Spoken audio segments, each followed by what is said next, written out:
그렇게 전함과 들음이 이 수직구조의 섭리로 인하는 것입니다.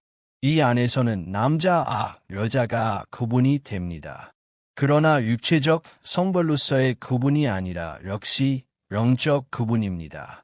성경에는 육체적 성별을 구분하러 메시지를 주신 곳은 단 한 곳도 없습니다. 맨 처음 말씀을 전함받고 마음이 동하는 상태가 성령이 마음을 여신 상태, 즉 성령께서 그 전해진 말씀 안에 계셔서 당신의 마음을 여신 상태입니다. 이것을 성령으로 세례를 받았다 라고 하는 것입니다. 그리고 또 다른 표현으로는 성령으로 잉태되었다 라고 하는 것입니다. 예수님만 성령으로 잉태가 되는 것이 아닙니다. 예수님의 형제가 될 사람이라면 누구든지 모두 성령으로 잉태가 되지 않고는 하나님의 자녀가 될 수 없습니다. 그러므로 성령으로 잉태가 되었다는 것은 다른 사람의 일이 아니라 바로 당신이 인지하기도 전에 하나님으로 인하여 이미 일어난 일입니다. 그것은 마치 아기가 자신의 잉태를 인지하지 못함과도 같습니다. 그렇게 잉태가 되고 나면 그 다음에는 길러집니다. 그 길러짐은 각 개인에게 있어서 자신이 성령으로 잉태된 자신을 뵈고 성령의 도우심을 받아 말씀을 깨달으며 양분이 되는 그리스도의 살과 피를 먹고 마시며 자신을 낳는 것입니다. 그 과정에서 수직의 질서 안에서 먼저 된 전도자는 길을 안내하는 안내자가 되어 주는 것입니다. 그리고 그 양분을 먹고 먼저는 수평구조 안에서 말씀 안에서 온전히 자기를 내려놓음이라는 순종을 하게 되어 자라가면 끝내는 나아지게 됩니다. 그 나아지는 때란 자기만 있는 수평구조에서 벗어나 타인도 있는 그리스도의 몸으로서의 무리, 즉 수직구조의 질서 앞에 순종을 하는 때가 곧 그리스도의 몸의 일부로 나아지는 때입니다. 이때에 각 개인이 자기의 성별을 구분하는 방법이 있습니다. 두 가지 역할을 다 수행하게 하시기 위하여 만들어 놓으신 질서의 섭리가 수직구조의 섭리입니다. 무리를 이루고 살아가는 그리스도의 몸으로 이번에는 수직구조 하에서의 남자와 여자를 말씀드리려고 합니다. 나아진 자가 수직구조의 질서에 순종을 하며 스스로 먹고 마실 수 있는 때가 되면 일꾼으로 쓰임을 받는 모양에서 남자의 역할과 여자의 역할이 주어지는데 그것은 마치 사람의 성별이 자기나 부모의 의지로 설정되는 것이 아닌 것처럼 하나님이 정하신 것입니다. 예수님은 하나님이 구원하실 자를 언급하시면서 엘리야 때에 사렙다 과부 하나뿐이었으며 엘리사 때에 나아만 장군 하나뿐이었다는 말씀을 하셨습니다. 여자로 설정이 된 사람은 먼저 된 자에게 우물가의 사마리아 여인처럼 사렙다 과부처럼 말씀을 깨달아가는 형태를 보이게 됩니다. 또 남자로 선택을 받은 사람은 나아만 장군의 형태를 보이게 됩니다. 지금 이 글을 읽으시는 당신이 사렙다 여인과 나아만 장군의 일화에 인용되어 있는 용어들의 뜻을 알고 있는 상태라면 즉시 자신의 성별을 가늠할 수 있을 것이며 만일도 일화에 사용된 용어들의 의미를 모른다면 아직 태안에 있는 상태이므로 말씀을 깨달아가면서 그 뜻을 이해하고 자신의 성별을 확인할 수 있도록 해야 할 것입니다. 이렇게 나아지면 그 다음에 먼저 된 자와 함께 이루는 것이 그리스도의 몸입니다. 그 후에 남자된 자는 그의 세움을 받아 본가를 하게 되며 본가하지 않는 자도 있게 되고 시집가지 않으며 자녀로만 남아있게 되기도 합니다. 그러나 이것은 중요한 것은 아닙니다.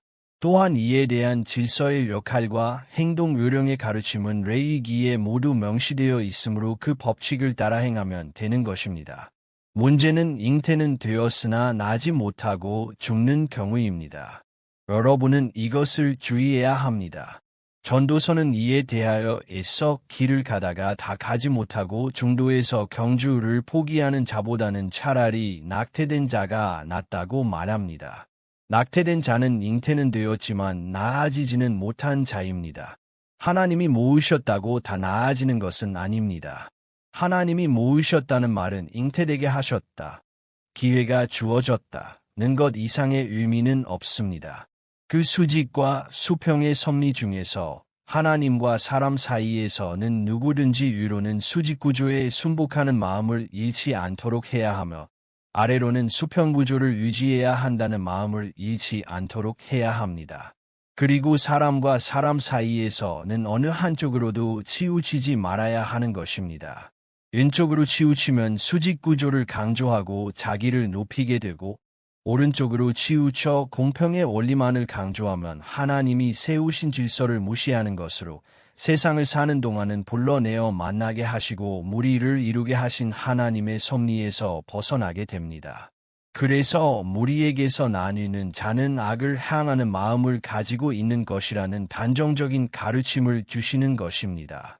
오늘날 이 패력한 세대에 나중된 자들의 경우를 보면 수직구조의 질서를 따르는 마음으로는 하나님의 공평의 도를 잊고 사람 간의 수직구조만 따릅니다. 그리고 먼저 된 자들은 또한 이와 반대로 수평구조의 질서를 나중된 자들이 이해하게 하려 하나님을 보게 하는 것이 아니라 사람 사이에 세우신 수직구조만 강조를 하려 하나님의 공평의 터 위에서 자신을 드러내고 사람 사이에서 높아지는 우를 범했던 것입니다.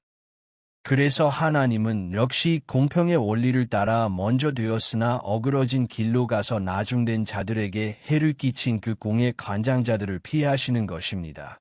예수님의 때에 피하신 그 관장자들에게 적용이 되는 피하심의 원리가 오늘날도 그대로 적용이 되게 되는 것입니다. 네 번째로, 하나님의 공의입니다.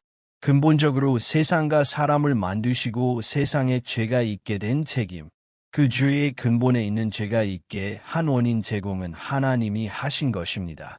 객관적 논리상 그렇다는 말입니다. 하나님이 세상을 만드셨고 선악과도 뱀도 사람도 모두 하나님이 만드셨으니 결자는 하나님이고 해지하실 분도 하나님이신 것이 공의, 즉 하나님의 섭리의 이치상 바른 것입니다.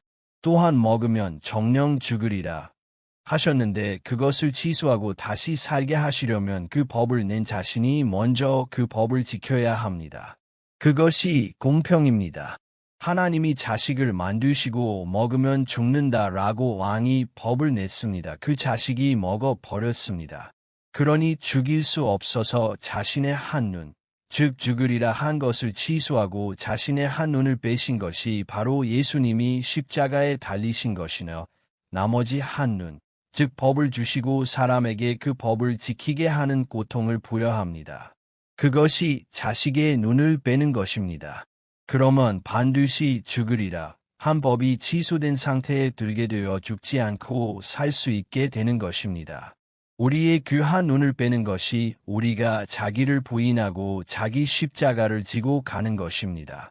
그래야 그 법을 낸 왕의 권위가 살아있게 되는 것이고 왕과 백성 사이에 공평한 것이 되어 왕의 법은 여전히 절대적인 권위가 살아있게 되는 것입니다. 이것이 공평이고 공의입니다.